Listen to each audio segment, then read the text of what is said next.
आज तक रेडियो सुनता है सारा जहां।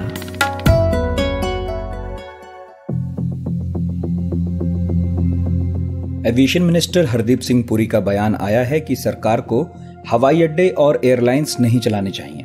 उनका स्टेटमेंट इस खबर के साथ साथ आया कि अडानी समूह ने मुंबई इंटरनेशनल एयरपोर्ट में 74% हिस्सेदारी खरीद ली है। इसके पहले अडानी समूह ने ही पीपीपी मॉडल के तहत 6 एयरपोर्ट्स में हिस्सा पहले से खरीद रखा है। तो हरदीप सिंह पुरी का बयान, अडानी की खरीदारी और कोरोना महामारी के बाद एयर इंडिया को बेचने का चैलेंज, सारे सवालों के जवाब तलाशेंगे। नमस्कार, मैं नितिन ठाकुर हूं। ये पॉडकास्ट है। मैंने फोन मिलाया है मनु कौशिक को, जो बिजनेस टुडे के सीनियर एडिटर हैं और एविएशन सेक्टर को सालों से कवर करते हैं। मेरा पहला सवाल यही है मनु जी कि क्या केंद्रीय उड्डयन मंत्री का बयान सरकारी नाकामी का एक्सेप्टेंस है? देखिए, ये बात आपकी बिल्कुल ठीक है और ये कोई इसमें मैं कहूँगा ये थोड़ा उन्होंने एक बहुत ही क्लियर शब्दों में बोल दिया आज जो उन्होंने बोला है कि हमको नहीं चलानी चाहिए। लेकिन ये बात तो अगर आप याद रखेंगे तो जब ये शुरू हुई थी प्रक्रिया आज से 2-2.5 साल पहले एयर इंडिया को बेचने की, तो उस वक्त अरुण जेटली जी ने ही शुरुआत करी थी एयर इंडिया को बेचने की। उन्होंने ऑलमोस्ट इसी लाइंस पे ही बोला था कि government should not be running air India and that's why इनको बेच देना चाहिए। तो हरदीप सिंह पुरी ने एग्जैक्टली उन्हीं के शब्दों को थोड़ा और क्या बोलते हैं सीधे सीधे लफ्जों में बोल दिया। आपकी बात बिल्कुल ठीक है, गवर्नमेंट को बिल्कुल एयर इंडिया और एयरपोर्ट्स चलाने का, मतलब एयरपोर्ट्स का खैर इकोनॉमिक अलग है, वो मैं बाद में पकड़ूंगा। पहले एयर इंडिया की बात करते हैं।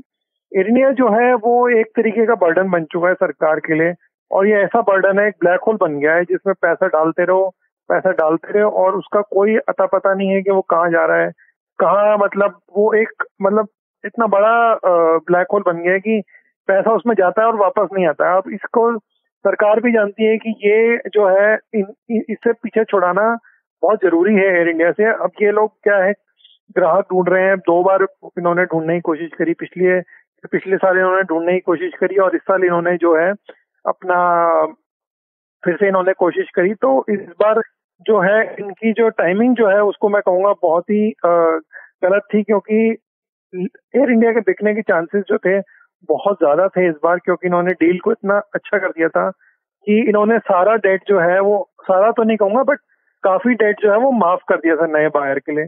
और अगर आप पूरी इकोनॉमिक समझेंगे तो वो नए बायर के लिए एक तरीके का बहुत मुनाफे वाला सौदा बनने जा रहा था, क्योंकि एयर इंडिया के पास 100 से ऊपर जहाज हैं। अगर आप उसको 30-40 हजार करोड़ की डेट दे रहे हैं सिर्फ, एज कम्पेयर टू उसका डेट जो था वो उस टाइम पे 58,000 करोड़ का था जहां तक मुझे याद है। अब तो डेट कितना बढ़ गया होगा, क्योंकि एयरलाइन पिछले 8 महीनों से, जब से जनवरी के बाद 8-9 महीने से प्रॉफिट बना ही नहीं रही है। मतलब अभी नंबर्स आए नहीं है but I can tell you कि जब बाकी प्राइवेट एयरलाइंस का बुरा हाल है तो एयर इंडिया तो ऑलरेडी एक तरीके की खस्ता हालत में थी। अब तो उसको और भी उसका डेट बढ़ गया होगा। खैर, बहरहाल पॉइंट ये है कि एयर इंडिया का जो प्राइवेटाइजेशन था ये बहुत ही गलत टाइम पे आया, क्योंकि कोविड उसी दौरान 2 महीने बाद कोविड आ गया और इनकी डेडलाइन भी जो थी वो भी मार्च के अराउंड ही थी। तो हालांकि ये मुझे बार बार बहुत स्तंभित करती है बात सरकार की, और खासतौर से हरदीप सिंह पुरी जी की, कि सरकार अभी भी सक्षम है एयर इंडिया को बेचने के लिए। और बहुत ही ज्यादा नाम चल रहा है टाटा ग्रुप का कि वो एक बायर हो सकती है एयर इंडिया के लिए।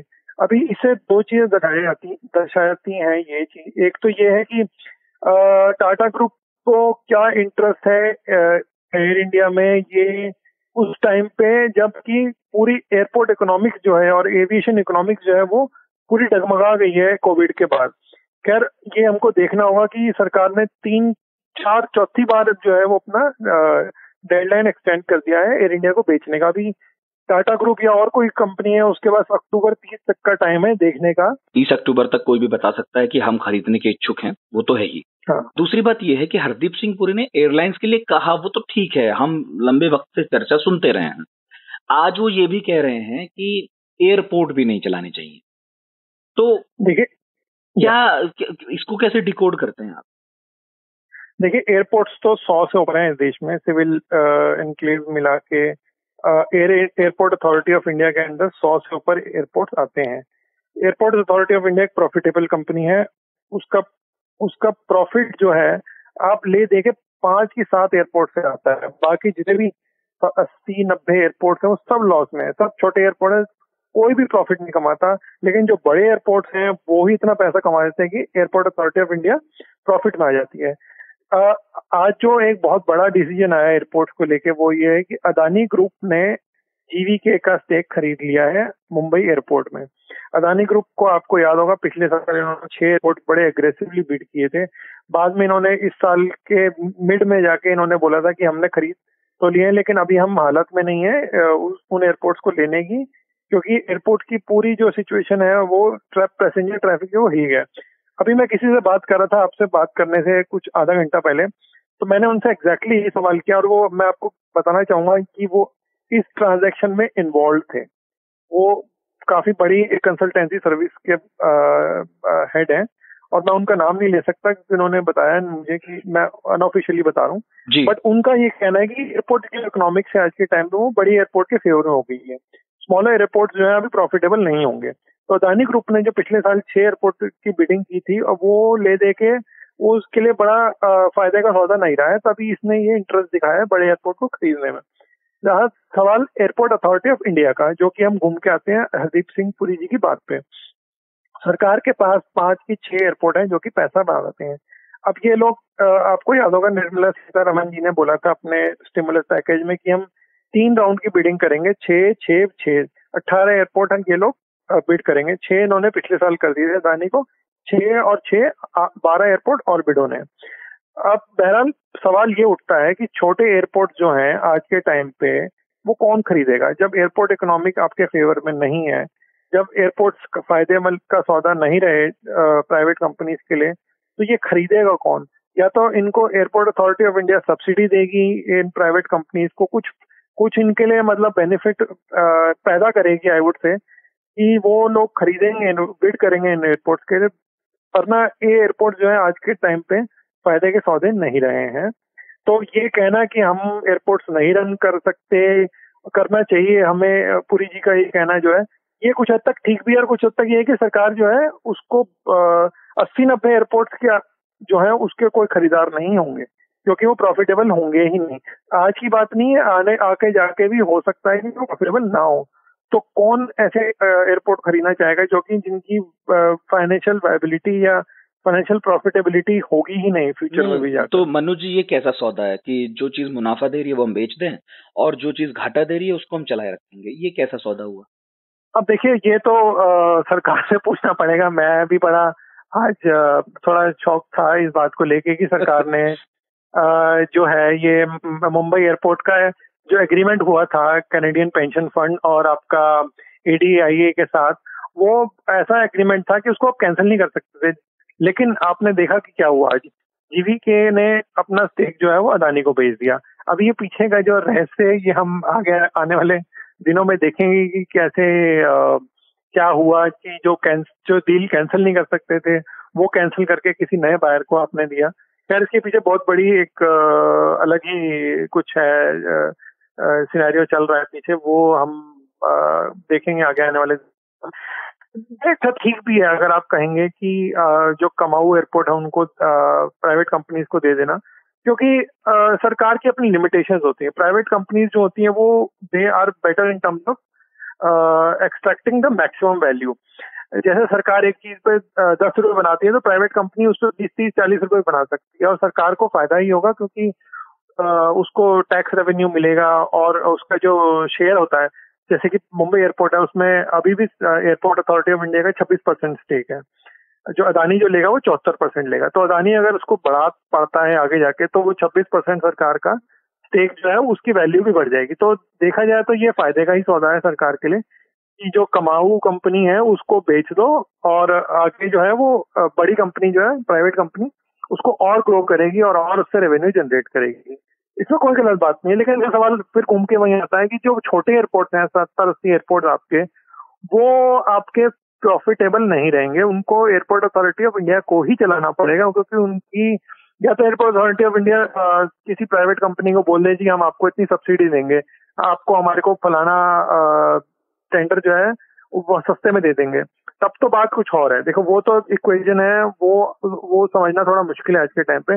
लेकिन as things stand right now आपके 70-80 एयरपोर्ट आप बेच नहीं पाएंगे आगे जाके भी, और इस टाइम पे तो बिल्कुल ही नहीं बेच पाएंगे, क्योंकि कोविड के चक्कर में पूरी जो स्मॉलर एयरपोर्ट्स हैं उनका बहुत ही मतलब खस्ता हालत में। जी, अब जो हरदीप सिंह पुरी का बयान है, मैंने आपसे शुरू में बात कही और मैं आपसे सिर्फ एक आखिरी जवाब इस पर लेना चाहूंगा।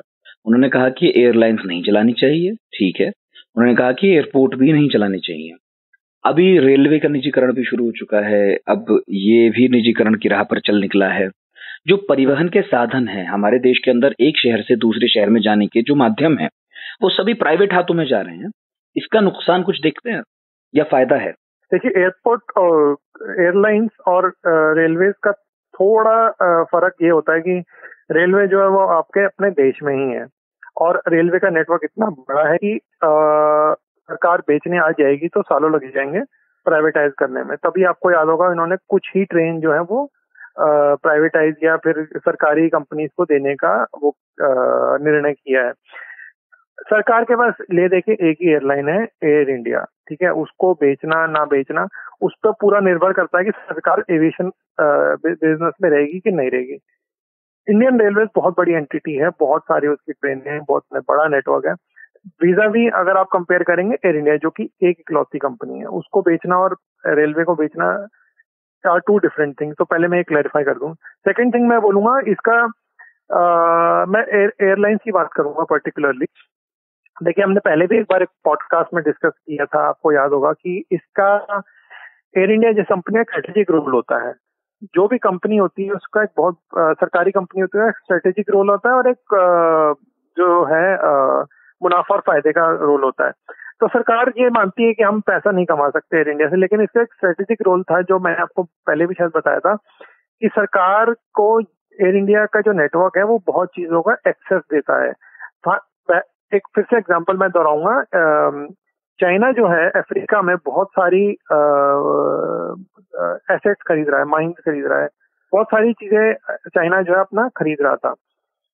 एयर इंडिया का जो नेटवर्क है जो कि वो फ्लाई करता है नैरोबी वगैरह और बाकी देशों में अफ्रीका में, उससे वो नजर रखता था कि चाइना कर क्या रहा है इन देशों में। Strategically India was able to keep a monitor और check on the activities of China in these countries, Africa या फिर लैटिन अमेरिका भी ले लीजिए, मगर Africa is a very good example.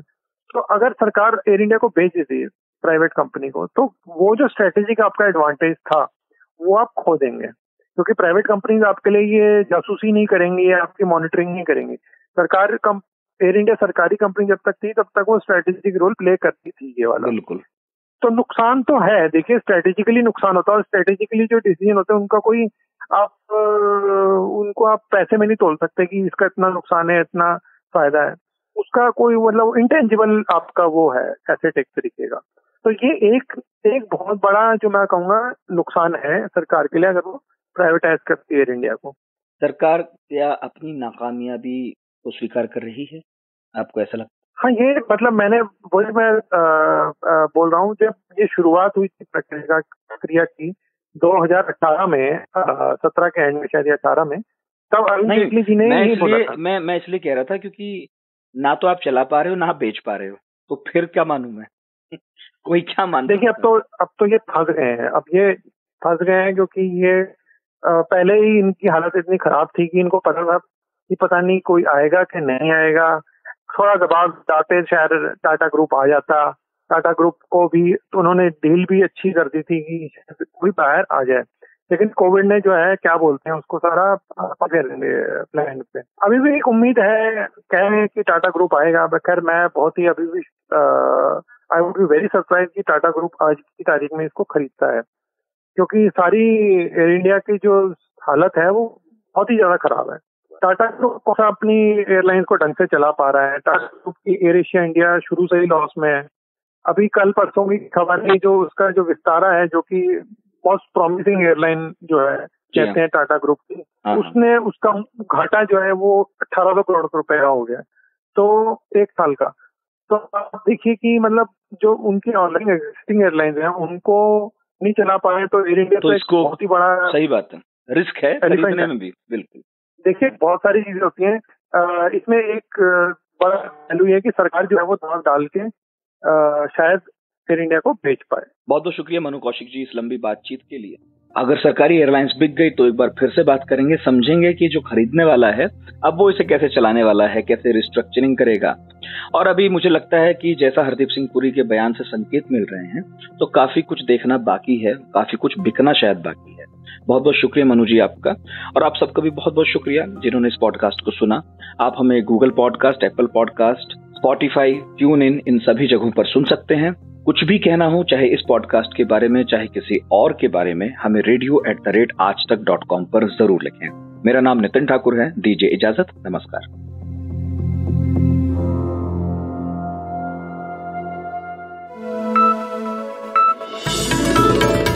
खबरों की हलचल और देश विदेश का मिजाज आप सुन रहे हैं आज तक रेडियो।